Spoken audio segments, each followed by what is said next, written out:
What's going on, everybody? It's your boy Jay Rich, back to bring your MLB props for Wednesday, August 31st. We're almost to September, and we are ready to get back into it. Unfortunately, yesterday, Max Fried did not have his strikeout stuff, so that was a loss for us. And then George Kirby got pulled at 79 pitches with 5 strikeouts, so that's always fun when managers decide to play games with us. 79 pitches is not long enough for a starter of George Kirby's caliber. I get he's been playing a long time. They've maybe trying to save him for innings, save him for the playoffs, whatever the case may be, but we still need to hit these props. We still need to hit these overs. So those were two unfortunate L's. And then Drew Rasmussen obviously left the game before even starting. He was doing his warm-ups. Something happened. He's hurt now. So we'll see what happens with him. But potentially could be out to the season. So big loss for the Rays there. But we are back on the horse today. I still stand by the picks. You know, we're going back to Atlanta. And right at the top of the list here, we're starting with Jacob deGrom is actually number 1 because I didn't resort my thing. So let me just do a quick sort here. And we're back to the top of the list. It is Kyle Wright. Kyle Wright is a pitcher who isn't necessarily known for his strikeout stuff, but has been playing better lately. Biggest thing here, dude is super consistent. Like, he's been very consistent. You see here I added in the standard deviation of their strikeouts over the last 5 games. He's at a 1.6, which is very good, very consistent.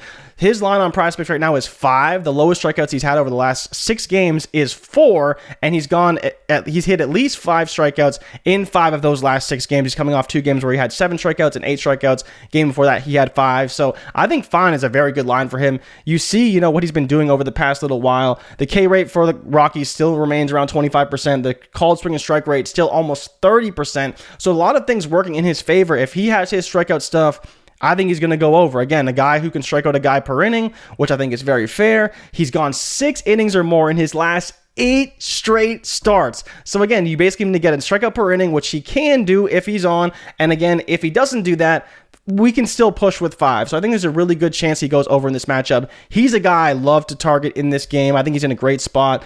And so for me, I think we should be playing Kyle Wright. I think he's in a great spot, and I would be playing him today. Jordan Lyles as well is a guy that I like to play a lot. For whatever reason, I've come to love these Baltimore starting pitchers. They're perennially underrated. They've been making a lot of people a lot of money on spreads. They're doing great this season. And in my opinion, a lot of these guys, whether it's Jordan Lyles and some of the other guys that they have starting, they have a lot of upside from a strikeout potential. Lyles is a guy that I think has a lot of upside. I laddered him to 5 in his last start against Houston.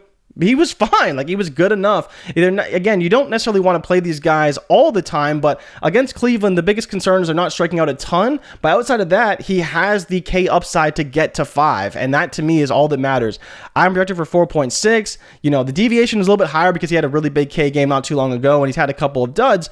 But at the end of the day, his line on PrizePicks is only 3 strikeouts. He's averaging 4.7 on the season and 4.8 over the last 5 games. So why is his line 3? Maybe you believe that Cleveland's going to stop him. And if you do, I'm fine with that. And you don't have to take it. But this line of 3 to me is just too low. I think it should be at least 3.5. And I think that Kyle Wright's line should be at least 5.5 because that line is basically neutral right now on the books. And for Jordan Lyles, it's heavy to the over at 3.5. So again, it's a line that I wouldn't mind taking. I think it's a great spot for him. And in my opinion, I think it's worth taking a look at.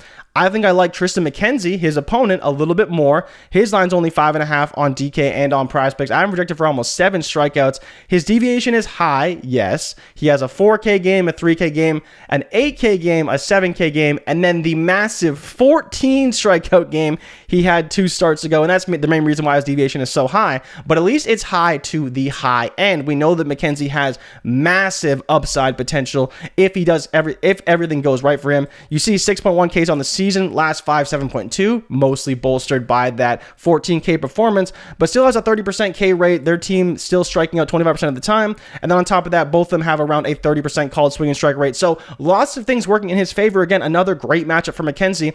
6 Ks is very doable for him. Like I talked about, he's hitting 8, he's hitting 7, he is 14. He has massive upside. I think he could definitely get the 5.5 here. I think it's a great spot, and I think it's a matchup you want to take advantage of. It's about minus 130 on the books right now. So if it does keep getting pushed up, there's a chance it goes up to 6, at which point I'd probably leave it alone. But at 5.5, I think it's definitely worth the risk.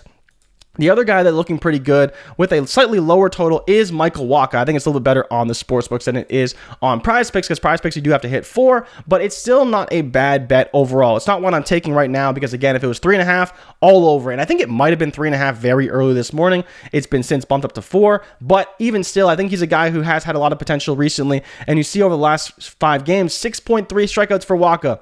Again, his line's only 4. He's getting 6. You see he's striking out 27% of the time. Called swing and strike rate 29.1 for both him and his opponent. So again, you're looking at some of these factors and you're saying, yeah, he could probably do what he's been doing for the past 5 starts and continue that momentum going forward. And so that's the main reason why I do like him. I think he's got a really good shot to go over. You look at some of the unders that I have here. Freddie Peralta, again, is kind of a guy that maybe could go under. He's not striking out a ton of batters right now. He's playing pretty well. Dude had a no-hitter in his last start. They took him out because he is coming off injury and slowly working back. But again, he didn't hit his strikeouts. He only had 5 against the Cubs. We talked about targeting the Cubs. Of course, Kevin Gausman gave them a run for their money yesterday. Anibal Sanchez as well is another guy that at 4, I don't love it because he's got a high upside, can go over. But Peralta's really the only one that if he has kind of a bad start, can be a little bit shaky. But Pittsburgh, you just don't really want to target them that much for unders. I mean, they're a team that can strike out a ton, so I'm not really going to be going after them that much. Another guy I was looking at potentially was Zach Thompson. I think that he's got a lot of upside. While, again, I only have him projected for 4 strikeouts.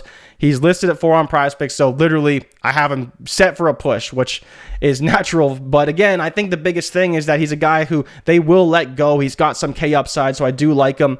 The 3 guys I want, though, it's Kyle Wright, it's T-Mac, and it's Jordan Lyles. Again, the top 3 guys I have projected. You can see the whole list here. If you like someone else, you want to look at some of the data behind it, it's all here for you. But I think, honestly, the case for the top 3 guys is very clear. If you don't want to take Lyles, I totally get it, because he is facing a team that doesn't strike out a ton. He's not striking out a ton of guys himself, but again, there is still the K upside that he has had in the past. He's just a little bit shaky with some of his starts, but at 3.5, and especially if it's 3 on PrizePicks, in my opinion, it's worth the risk. And then, like I mentioned with Kyle Wright, just a horse.